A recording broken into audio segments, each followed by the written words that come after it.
Primera de Juan capítulo 5 versículos 13 al 21. Vamos a estar leyendo esta mañana y dice la palabra del Señor. Estas cosas os he escrito a vosotros que creéis en el nombre del Hijo de Dios, para que sepáis que tenéis vida eterna y para que creáis en el nombre del Hijo de Dios.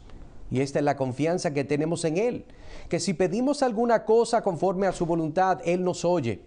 Y si sabemos que Él nos oye en cualquiera cosa que pidamos, sabemos que tenemos las peticiones que le hayamos hecho. Si alguno viere a su hermano cometer pecado que no sea de muerte, pedirá y Dios le dará vida. Esto es para los que cometen pecado que no sea de muerte. Hay pecado de muerte por la cual yo no digo que se pida. Toda injusticia es pecado, pero hay pecado no de muerte.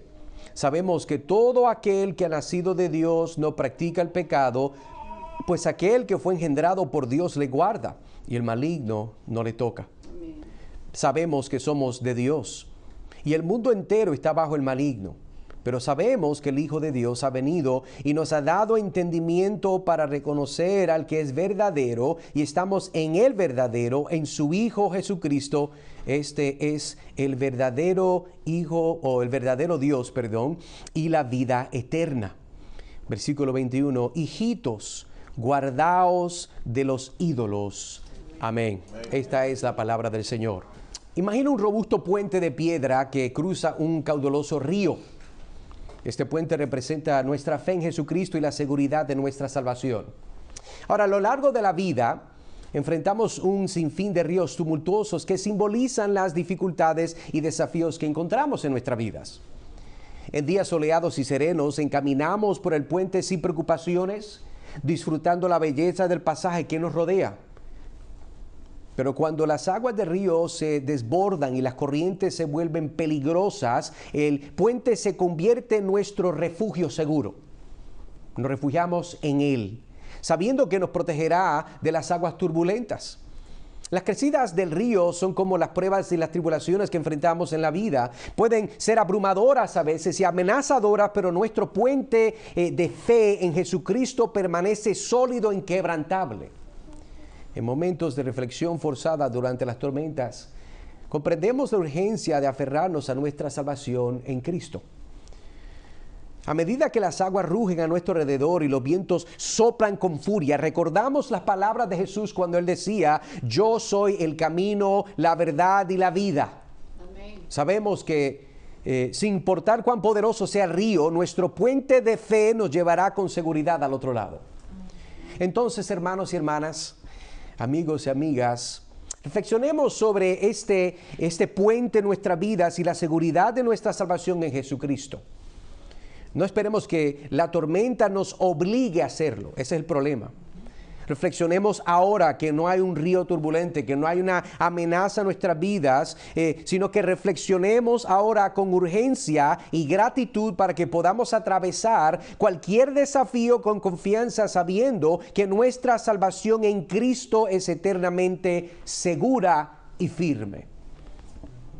Eso es lo que queremos ver en esta mañana cuando consideramos entonces estos versos en 1 de Juan capítulo 5, versículos del 13 al 21, es cómo nosotros podemos tener seguridad, certeza de aquello que Dios nos ha dado. Estamos hablando de una lucha espiritual y la victoria en Cristo, y esa es la temática, ese es el sentido de lo que Juan está comunicando en los versos que vamos a ver. Ahora podemos entonces rápidamente ver, como quien dice, el punto que queremos, este tornillo que queremos prensar en su mente, esta idea de lo que vamos a estudiar, y mire lo que dice conmigo: asegúrate de que en tu vida prevalezca la confianza en Jesús como el Hijo de Dios, evitando la idolatría y orando constantemente por ti mismo y por los demás. Eso es lo que vamos a estar viendo en esta mañana. Esa es la idea de lo que vamos a estar cursando. Ahora, permítame darle un resumen, ya que obviamente hemos pasado unas semanas que no hemos estado en Primera de Juan, para recordar su mente de lo que sí vamos a estar considerando y darle un resumen breve. Y el tema principal de la epístola de Primera de Juan, como hemos visto, es el amor y la comunión en Dios. Recordemos que esta epístola enfatiza cómo los creyentes deben de amarse mutuamente y mantener una relación cercana con Dios a través de Jesucristo. Note que es a través de Jesucristo. el tema principal del capítulo 5 de Primera de Juan, nos está hablando de la victoria de la fe. Y Juan habla sobre cómo la fe en Jesucristo nos permite superar el mundo y sus desafíos, y también destaca la importancia de creer en Jesús como el Hijo de Dios. Eso ya viendo específicamente el capítulo 5, pero entonces si vamos a magnificar un poquito más en los versículos 13 al 21, estos versos van a enfatizar la seguridad de la salvación para aquellos que creen en Jesucristo, y se nos recuerda que los creyentes pueden tener plena confianza en su relación con Dios y a través de Jesucristo, y la seguridad de la vida eterna. Eso es lo que vamos a estar viendo. Por eso comenzamos con esta idea, esta metáfora del puente, porque entendemos que uno solamente encuentra refugio y seguridad en aquello que está establecido, que es inconmovible.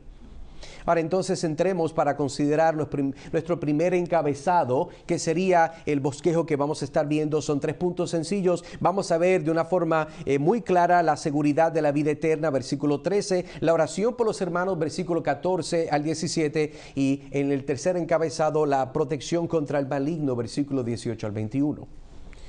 Con su Biblia abierta entonces podemos volver a nuestro texto, que es 1 de Juan capítulo 5 versículo 13, y dice el texto: estas cosas os he escrito a vosotros que creéis en el nombre del Hijo de Dios, para que sepáis que tenéis vida eterna, y para que creáis en el nombre del Hijo de Dios. Este texto es esencialmente la clave para poder descifrar o entender lo que Primera de Juan desde el principio nos está diciendo. Está diciendo que las cosas que os he escrito a ustedes es para que crean en el nombre del Hijo de Dios.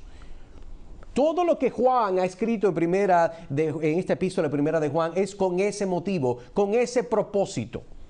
Ahora, también podemos ver que Juan escribe para que creamos y sepamos. Eso es importante. No solamente es creer, pero saber.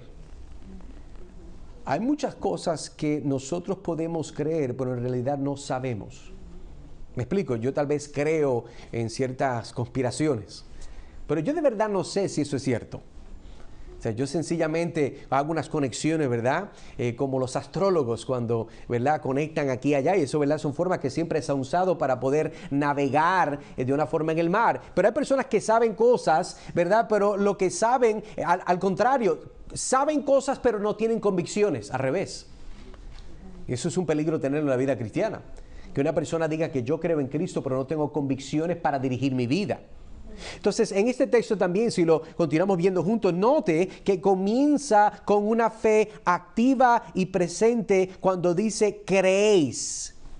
Estas cosas os he escrito a vosotros que creéis, dice, en una fe, no para meramente creer, sino para llevar una acción. Es una fe que tiene un propósito. Note que está diciendo, y para que creáis. Nos sigue dando esa idea del propósito por la cual Juan está escribiendo a la iglesia. Juan escribe no solamente a la iglesia que cree, sino a los que no creen que están en la iglesia. ¿Cómo lo vemos? Mire el texto conmigo. Note, estas cosas os he escrito a vosotros, está hablando a la iglesia, que creéis en el nombre de Hijo de Dios. Esa es la iglesia. Pero dice, para que sepáis que tenéis vida eterna. ¿A quién usted le va a decir que sepáis? A la iglesia. Pero al mismo tiempo hay un énfasis donde dice, y para que creáis. Bueno, pero Juan, ¿ya tú dijiste eso? Sí, pero hay otras personas en la iglesia que no han creído, no entienden que tiene vida eterna porque no han creído, y esas personas tienen que creer en el nombre del Hijo de Dios. Por eso entonces vemos como si fuera, ¿verdad?, una de esas galletitas que parece de Oreo, que tiene, ¿verdad?, por encima la galletita, tiene en medio la cremita, la galletita por debajo. Vemos esa idea de creer, entender, que sepan y creer. Es lo que está diciendo Juan. Ahora, para poder mejor entender la seguridad de la vida eterna, que es nuestro primero encabezado, quiero que lo veamos en 3 formas muy sencillas para contestar la próxima pregunta, y creo que nos va a ayudar a entender. La pregunta es esta: ¿qué nos debe causar tener certeza de la vida eterna? ¿Qué nos debe causar tener certeza de la vida eterna? Y es la primera entonces respuesta, vamos a estar viéndola. Estos son los 3 encabezados para mejor entender lo que vamos a ver. El primero de todas es, nosotros entonces podemos, una promesa de salvación. Eso es lo que nos va a dar certeza de la vida eterna. ¿Qué nos da la certeza? Una promesa de salvación. Y Juan capítulo 3, versículo 16 es el verso que todo el mundo sabe. Lo hemos dicho millones de veces y lo vamos a decir millones de veces más. Porque de tal manera amó Dios al mundo, que ha dado su Hijo unigénito, para que todo aquel en Él cree no se pierda, mas tenga vida eterna. Entonces, ¿qué nos debe causar tener certeza de la vida eterna? Bueno, en ese texto, que obviamente se conoce, todo el mundo lo sabe, el más ateo conoce este verso, y es bien conocido. Este verso, la forma que se conoce es como es equivalente, diría yo, una ilustración a la canción de Feliz Cumpleaños. Aunque hay diferentes versiones, me da gracia, Yureda siempre me canta otra versión que yo no conozco, me la tengo que aprender algún día, pero todo el mundo, en toda cultura, tiene la canción de Feliz Cumpleaños. El Happy Birthday, todo el mundo la sabe. Hay personas que la cantan en inglés, con un inglés masticado como chicle, no saben lo que dicen, pero saben que es la canción del Happy Birthday. Juan 3:16 es igual. Hay personas que saben esto, pero no entienden lo que está diciendo. El texto asume, el Juan 3:16, el texto asume y afirma que siempre van a haber dos grupos de personas en el mundo entero. Escuche bien, están los que creen y los que no creen. Eso es lo que está diciendo Juan 3:16. Y la clave de esto está en el verbo cree, porque mira lo que dice el verbo. Dice, porque de tal manera amó Dios al mundo que ha dado a su Hijo unigénito para que todo aquel que en Él cree. Ahí está la clave. ¿Por qué? Porque el que cree activamente no se pierde y termina en el infierno. El que cree está expresando una fe activa presente. No es de creer porque, bueno, hoy me siento que quiero creer. Eso es como si yo le pregunto a una persona, digamos, yo le digo, por ejemplo, el hermano Lester, Lester, ¿eres gay? Hermano, qué falta de respeto. Una pregunta, no se ofende. No, hermano, yo no soy, así. ¿Por qué? Porque eso es una convicción de lo que él sabe quién él es. Y de la misma forma, cuando una persona cree porque es un reflejo instintivo de que es salvo y salva. No tiene que pensarlo para creerlo, sino porque es resultado de lo que Dios ha hecho y lo que ha entendido. Esa persona cree. Por ende tenemos dos grupos. Entonces, cuando hablamos de cómo debemos causar y cómo podemos tener certeza de la vida eterna, los hermanos, la tenemos en base a una promesa de salvación que Dios el Padre mandó a su Hijo unigénito para que las personas que depositan su fe en Él puedan ser salvas y no se pierdan. Esto entonces nos lleva a algunas preguntas que pudiera hacer y sería entonces, amigo, amiga, ¿cómo sabes que has creído en Jesús como Señor y Salvador de tu vida? ¿Cómo sabes tú que de verdad has creído? Bueno, hermano, yo sé que yo he creído porque yo, ¿verdad? Yo fui a la iglesia y cuando fui aquella vez y yo hice pues la oración del pecador y, bueno, tremendo. El problema es de número uno, eso no está citado en la Biblia, entonces estamos practicando formas que no nos garantizan cosas que creemos que deben de garantizarnos. Pero digamos que usted tal vez lo hizo, pero ¿cuál es el fruto de tu vida? ¿Cuál es la evidencia de que Dios te ha hecho una nueva criatura y todas las cosas viejas pasaron y ahora todas las cosas son nuevas? Puedes ver cambios claros en tu forma de pensar, en tu forma de hablar, en tu vida, que son la evidencia que has muerto a ti mismo y has nacido de nuevo para glorificar al Señor y solamente al Señor. Si esa no es la evidencia de tu vida, hay varias opciones que no vamos a entrar, pero una de ellas es necesitas continuar buscando de Cristo y agarrándote de la cruz, apelando a su misericordia y su gracia para que Él continúe haciendo la obra que tú has dicho que crees que Él comenzó a hacer. Eso entonces continuamos con la misma pregunta y vamos a ver otra contestación. ¿Qué nos debe causar tener certeza de la vida eterna? Bueno, vamos a ver ahora la próxima, que sería la seguridad de la redención. ¿Qué nos causa tener esa seguridad? Bueno, la seguridad, la realidad de que hay una redención. Romanos 8, 38 y 39 nos dice, por lo cual estoy seguro. Este verso es un verso increíble.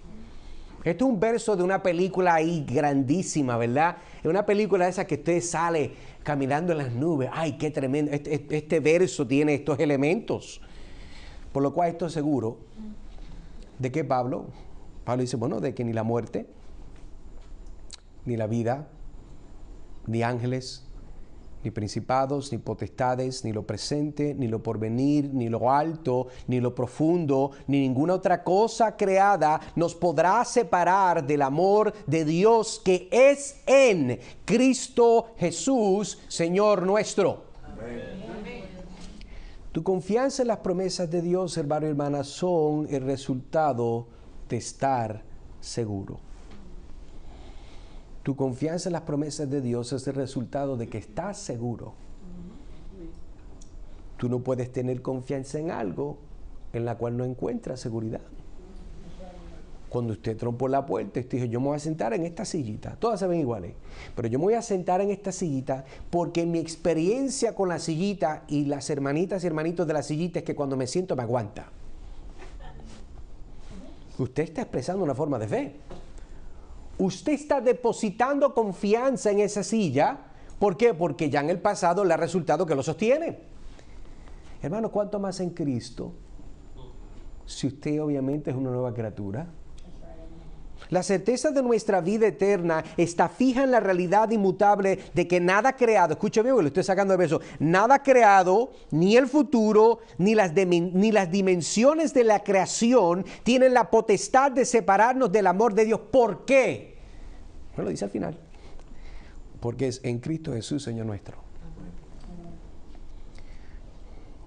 Cristo es el título de quién es. Por eso lo llamamos Cristo. En Cristo Jesús, Señor nuestro. Porque es que ninguno de los aspectos de la creación y lo material y lo no material nos pueden separar de aquel que creó todas las cosas que se ven y no. ¿Por qué las creó? La Biblia dice que las sostiene con el poder de su mano. ¿Por qué hay personas entonces que se sienten inseguros de su salvación? ¿Por qué? Bueno, porque piensan que nuestros pecados tienen un poder mayor que la obra de Cristo en la cruz y pierden de vista el poder redentor absoluto de lo que Cristo en el tiempo, para una eternidad, ha hecho para todos los elegidos. Yo sé que hay personas que luchan con la seguridad de su salvación, pero hermano, yo no creo que hay que perder tiempo cuestionando lo que Dios ha hecho. Ahora, créame, si usted está abundando en lagunas de pecado y se está echando nada, usted está mal. Y si usted está viviendo de esa forma, usted debe de cuestionar si de verdad está siendo guiado y sostenido por el Espíritu Santo para vivir una vida para la gloria de Dios. Pero si usted está viviendo una vida que dice, bueno, por la gracia de Dios no es perfecta, pero vamos ahí, estamos mejorando de gloria en gloria. Hay unas bajadas, pero vamos de gloria en gloria. Usted entonces no tiene razón de estar dudando de la obra de su Señor en su vida. Nosotros caminamos por fe, no por vista. Y usualmente cuando dudamos es porque estamos viendo mucho y no estamos creyendo y enfocándonos en aquel que nos ha llamado a servirle a Él.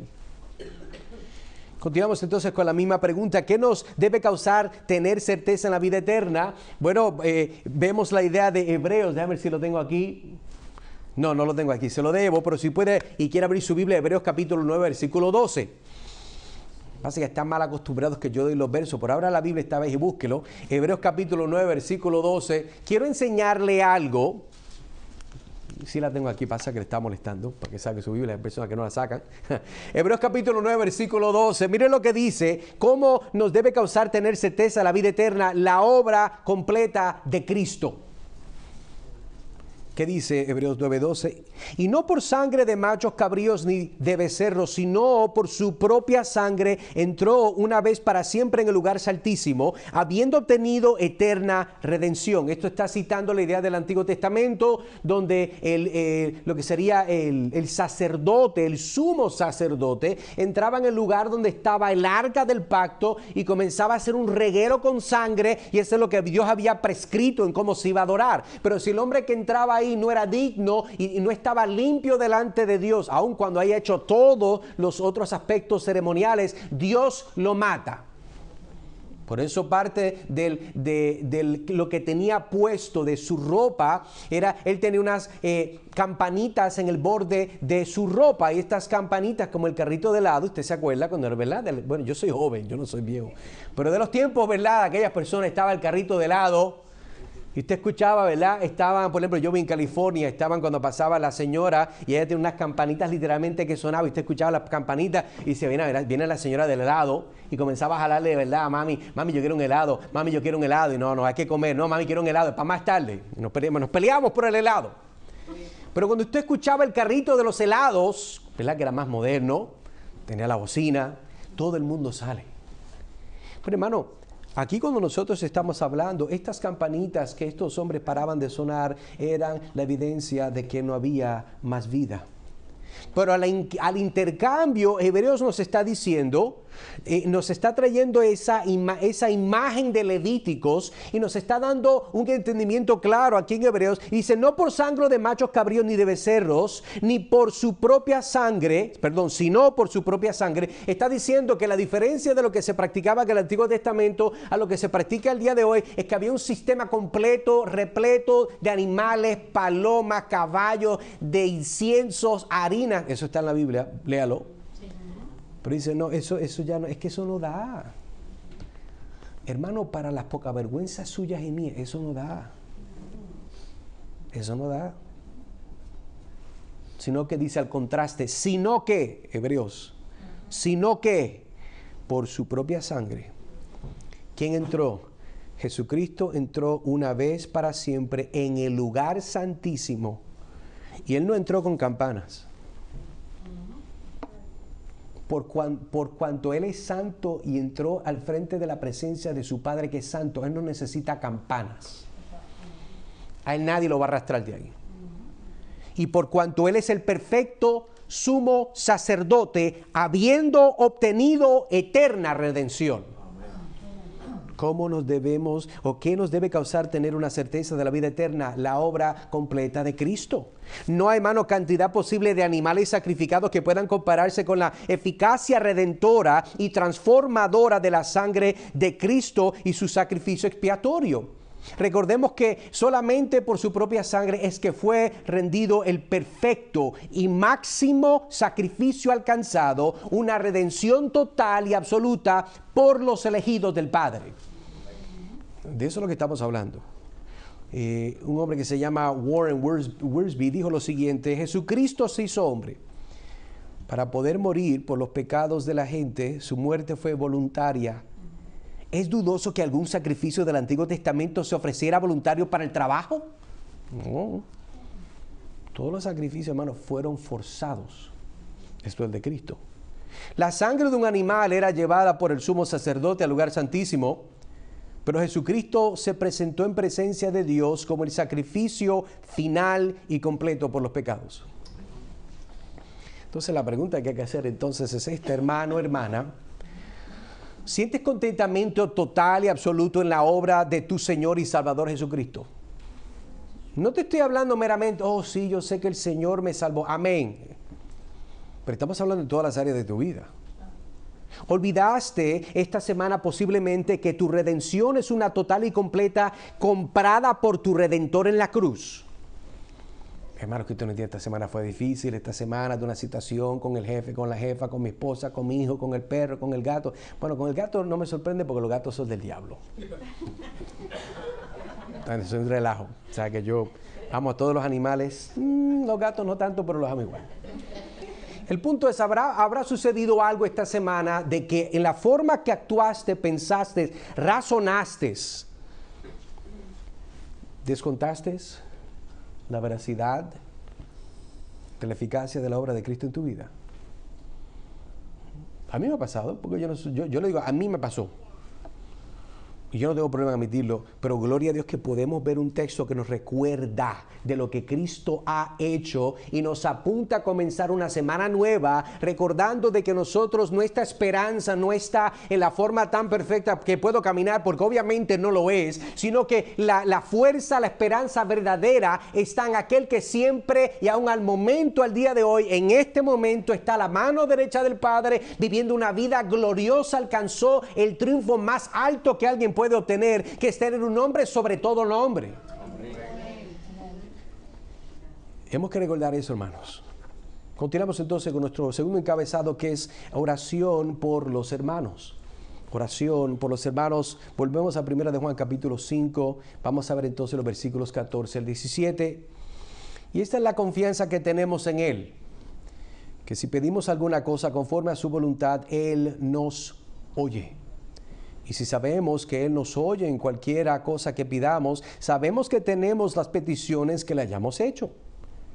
Si alguno viere a su hermano cometer pecado que no sea de muerte, pedirá a Dios y Dios pedirá y Dios le dará vida. Esto es para los que cometen pecado que no sea de muerte. Hay pecado de muerte por el cual yo no digo que se pida. Toda injusticia es pecado, pero hay pecado no de muerte. Interesante porque estos versos usted los lee y dice, bueno, que eso es como que algo místico, ¿verdad? Pecados de muerte, no es de muerte. ¿Será que hay pecados que no te llevan al infierno? ¿Será esto lo que está hablando, verdad, la Iglesia Católica Romana? A pecados de muerte, pecados veniales. ¿Será aquí donde...? No, hermano, no está hablando de eso, lo voy a explicar. En los versículos 14 al 17 enseña que la oración efectiva en base en alinear las peticiones con la voluntad de Dios. También destaca la necesidad de que los creyentes puedan discernir la gravedad de los pecados, especialmente cuando interceden por otros dentro de la comunidad de fe. Hermano, pero todavía no me habló de los pecados de muerte. Escuche bien, lo que está diciendo es que hay pecados. ¿Todo cristiano va a pecar, sí o no? Sí. ¿Y todo pecado merece muerte? Sí. Y si Cristo murió por los pecados pasados, presentes y futuros de un cristiano, ¿cuáles pecados son los de muerte? Hay que hacer la pregunta. Eso es parte del proceso exegético. No se diga de que hay pecados donde literalmente lo pueden llevar usted a morir. No estamos hablando necesariamente que el cristiano ahora ya es descristianizado. No estamos hablando de eso.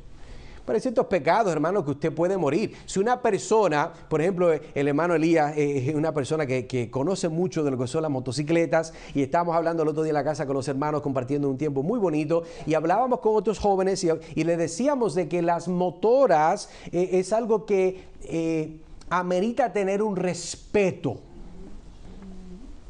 ¿Por qué? Bueno, porque si usted no respeta una motora, como hay personas que no respetan el mar, queda muerto. Yo conozco una persona de que en varias ocasiones ha intentado operar cierta maquinaria bajo ciertas influencias que no son buenas, y esta persona por poco pierde la vida. No sé si es cristiano o no, no creo. Pero si fuera esta persona un profesante cristiana, ese pecado puede ser un pecado de muerte.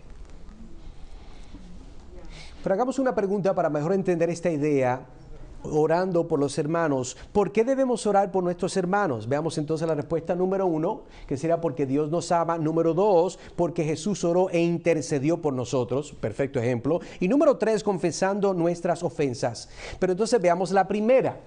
¿Por qué? Porque Dios nos manda a pedirle a Él. ¿Por qué debemos orar? Porque Dios nos dice que pidamos. Mira lo que dice Mateo capítulo 7, del 7 al 8. Dice, pedid y se os dará.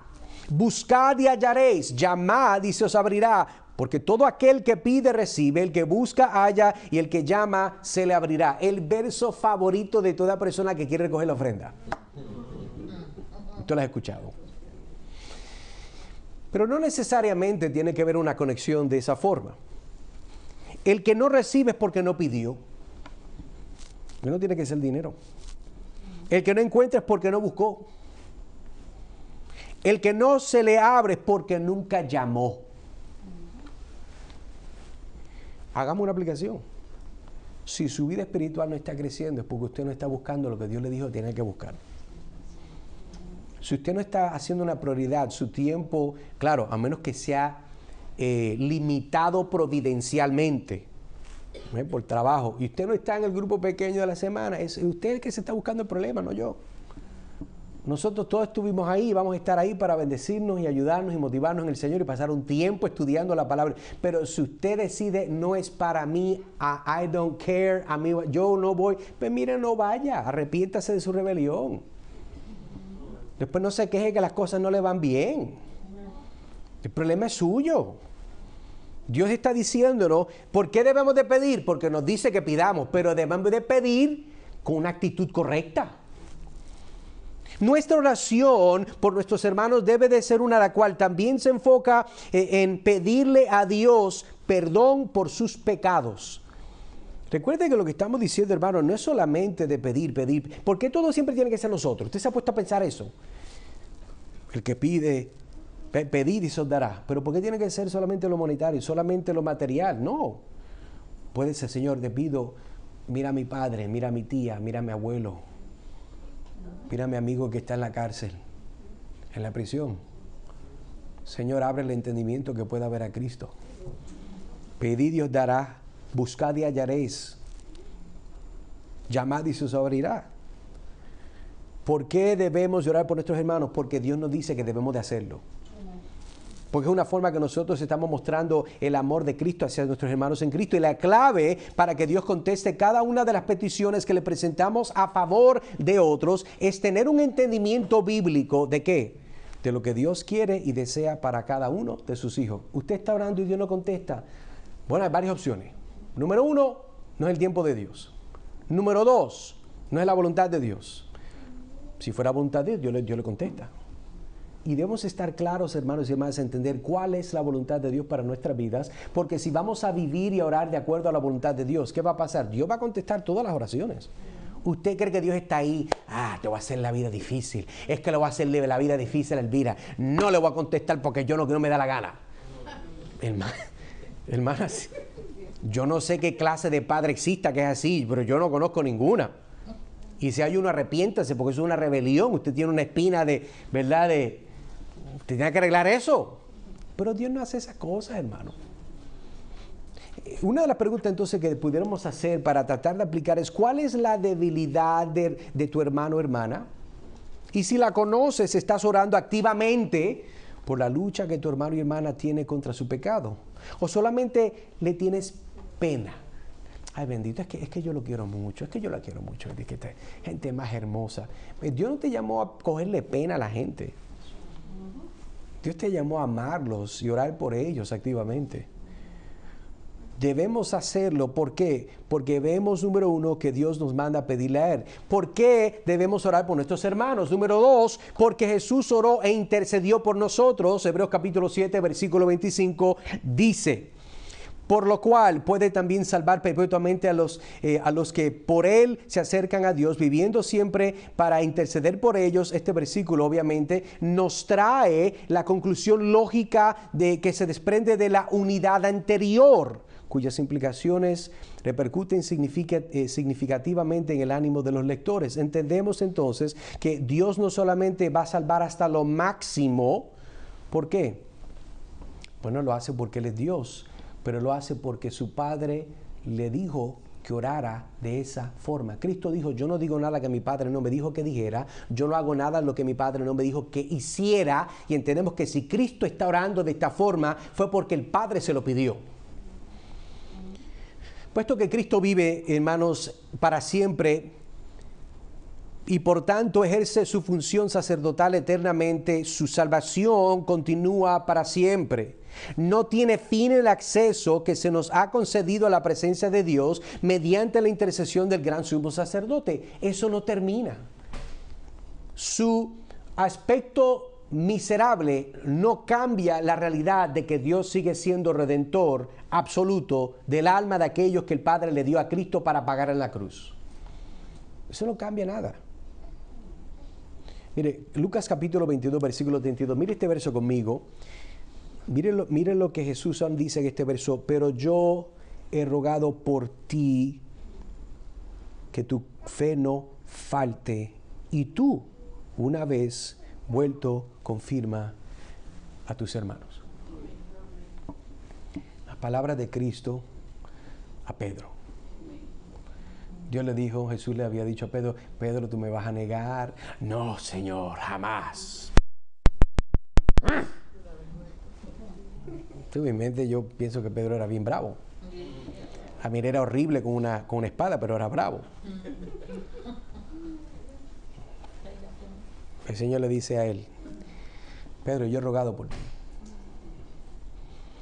Y lo que yo he rogado es algo que es muy básico e importante de entender. Número uno, que tu fe no falte.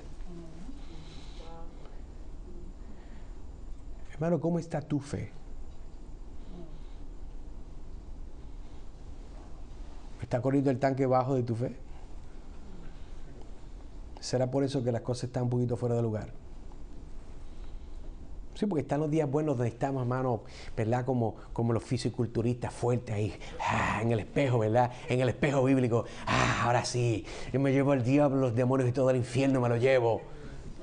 Sí, pero hay momentos que si te soplan, se te rompa la vida como un castillo de tarjetas. Es importante, hermano, entender que Jesús no solamente intercedió, pero intercede por ti. Activo presente. Hermano, estamos imitando a nuestro Señor de la forma que Él intercedió por nosotros delante de Dios el Padre. Estamos orando por otros. ¿Estás tomando tiempo para orar por los hermanos y hermanas en tu grupo pequeño, aparte de los miércoles? Sí, porque los miércoles oramos juntos.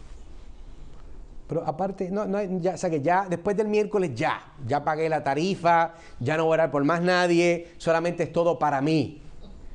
No, hermano, usted está mal. Usted debe de enfocar sus peticiones a favor de otros, que usted sabe cuáles son sus necesidades en su grupo pequeño. Y no es meramente para caernos bien, no, eso es hipocresía. Lo hacemos porque amamos a Cristo, la cual nos amó primero, y nosotros amamos a nuestros hermanos. Es importante, hermano, recordar esto. ¿Por qué debemos orar los unos por los otros? Bueno, otro texto que vemos aquí es Santiago capítulo 5, versículo 16. Bueno, porque Dios nos llama a confesar nuestras ofensas. Y cuando nosotros confesamos nuestras ofensas, nosotros oramos para que el Señor nos ayude a nuestro hermano o hermana a que Dios dé victoria en esas ofensas. Dios puede dar fuerza para no continuar cometiendo esas ofensas. Mira lo que dice Santiago: confesaos vuestras ofensas, ¿a quién? Unos a otros. No es en el confesorio. Por si acaso alguien no está claro, permítame con amor, no es en el confesorio, unos a otros. Y orad unos por otros para que seáis, ¿qué? Sanados. ¿Usted entiende que si hay personas que no se han sanado, y no estoy hablando físicamente, pero espiritualmente, mentalmente, si hay personas que no están alcanzando lo que Dios quiere hacer, puede ser su culpa? Mire cómo se lo presento. Puede ser su culpa, porque usted no está orando por la gente. Usted no se está involucrando en la vida de la gente. ¿Usted cree que esto es como un Walmart o BJ's o Costco, que usted va, tiene una membresía, compra lo que quiere, paga y se va y adiós? Hay gente que ve la iglesia de esa forma. Por eso puede ser que la sanidad aún en su vida que Dios quisiera traer, ese resultado de su envolvimiento de amar a Cristo. Usted no puede amar a Cristo y no amar a sus hermanos. Eso lo ha dicho Primera de Juan muy claro. Fíjese, la confusión de pecados es importante, no solamente la confesión de pecados no es solamente importante. El Salmo 32:5 dice el salmista: mi pecado te declararé. Pero también tenemos que de una forma apropiada llegar a un lugar donde nuestro amor por Dios se muestra en la confianza que tenemos en nuestros hermanos para confesar nuestros pecados y ser sanados. Lo que dice el texto, hay una conexión entre confesar, orar y ser sanos. Eso es lo que está diciendo: confesar vuestras ofensas, orad unos por otros para. Eso es como una fórmula. Si usted quiere el para que seáis sanos, usted tiene que confesar y usted tiene que orar. Y en el caso nuestro tenemos un tiempo muy lindo para hacerlo en medio de la semana, los miércoles. Usted puede hacerlo cualquier otro momento, pero sé que la gente trabaja, tiene que hacer tareas con los hijos, tiene que ver la familia, tiene que hacer esto, tiene que hacer lo otro. Pero hemos designado tiempo para hacerlo. ¿Por qué? Porque queremos ser partícipes de la bendición de Dios para otros. Y que por ende, resultado de esa bendición, si a Dios le place, y siempre le place a Dios porque Dios es muy generoso, nos bendiga a nosotros. Nota que antes de orar, de la oración Santiago hace esta expresión, la necesidad y la bendición de confesar nuestros pecados. La bendición de hacer esto lleva a un producto, lleva a un final, que es la sanidad. Pero ahora pues, tengo que hacerte la pregunta.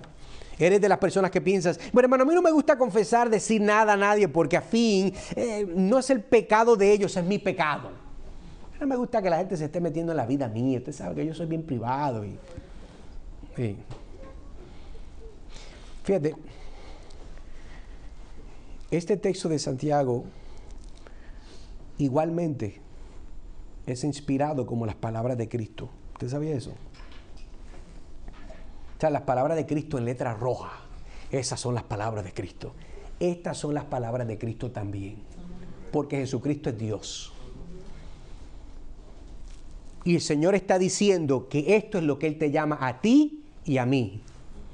A confesar, a orar, para que seas sano. Padre, madre, cuando pecaste esta semana, porque aquí los padres todos van a pecar. Cuando esta semana pecaste contra tus hijos, confesaste tu pecado de enojo, tu falta de paciencia, tu egoísmo con tu tiempo, tu irritación. Has pecado. Yo sé que has pecado, pero lo confesaste. No le digas a tus hijos algo que tú no haces. No te atrevas a decir, mira, porque la Biblia dice, ellos te están viendo. ¡Qué hipócrita! Hermano, que Dios nos libre de vivir una vida de hipocresía. No. Que el Señor permite, nos ayude por su Espíritu, no solamente creer y decir cosas bonitas, pero vivirlas para la gloria de Dios. Y si no le has pedido perdón, debes aprovechar y hacerlo en privado. Arregla cuentas con Dios. Tú no puedes estar bien con Dios y malos con tus hijos, con tu mujer o con tu esposo. Eso es parte del recordatorio que tenemos. Número 3, y terminamos aquí entonces, vemos en nuestro bosquejo protección contra el maligno.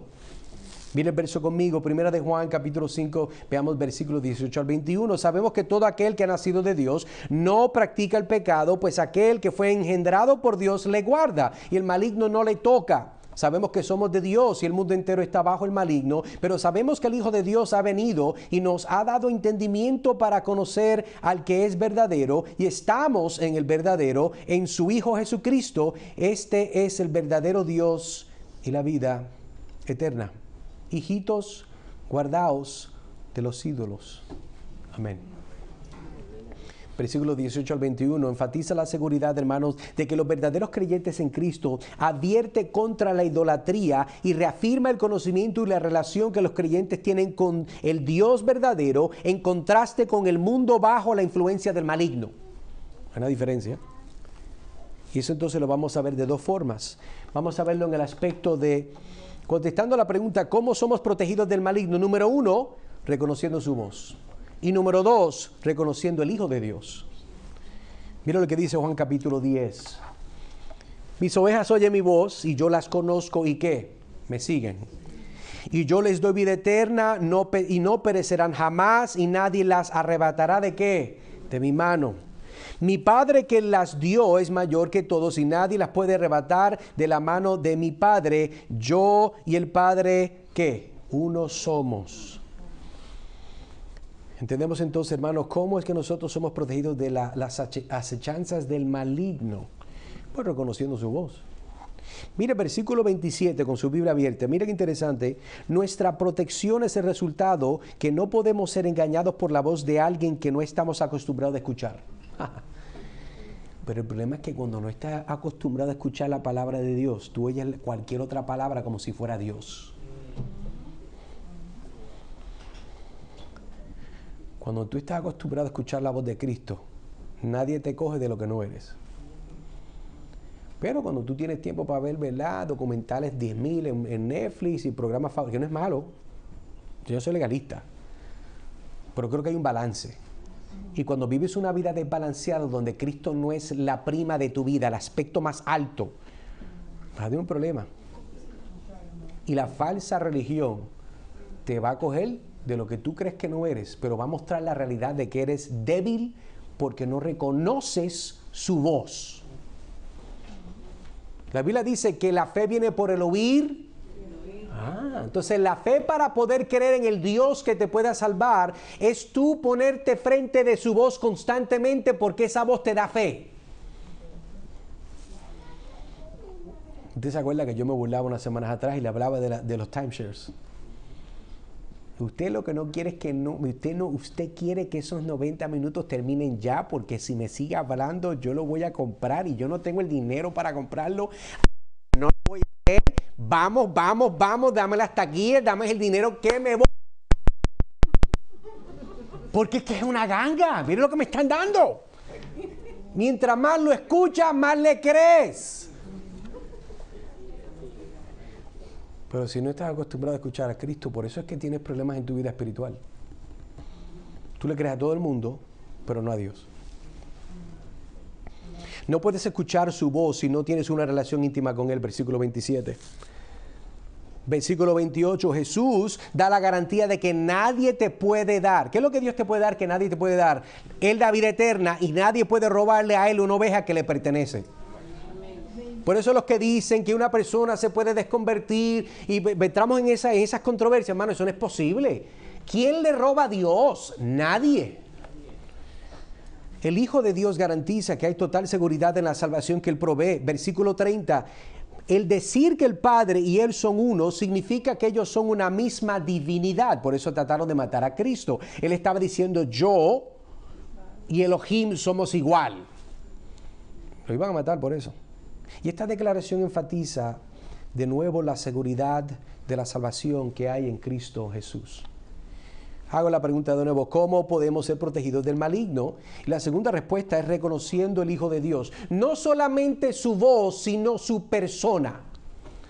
Mateo 11:27 dice, todas las cosas me fueron entregadas por mi Padre, y nadie conoce al Hijo sino el Padre, ni al Padre conoce a alguno, sino el Hijo, y aquel a quien el Hijo lo quiera revelar.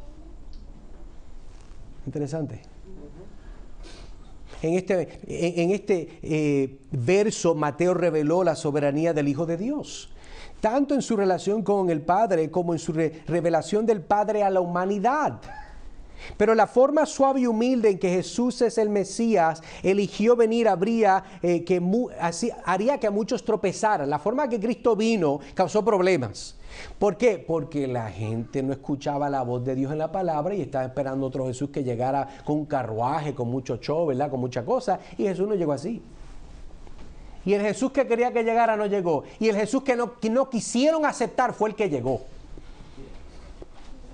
Ve lo que dice el pastor Charles Spurgeon sobre este verso. Creo que tiene mucho entendimiento. Dice, Cristo conoce al Padre. Nadie más lo conoce excepto el Hijo. No hay otro que pueda acercarse a Dios. Cristo es tu Salvador y no hay Salvador en absoluto. La salvación no se encuentra en ningún otro.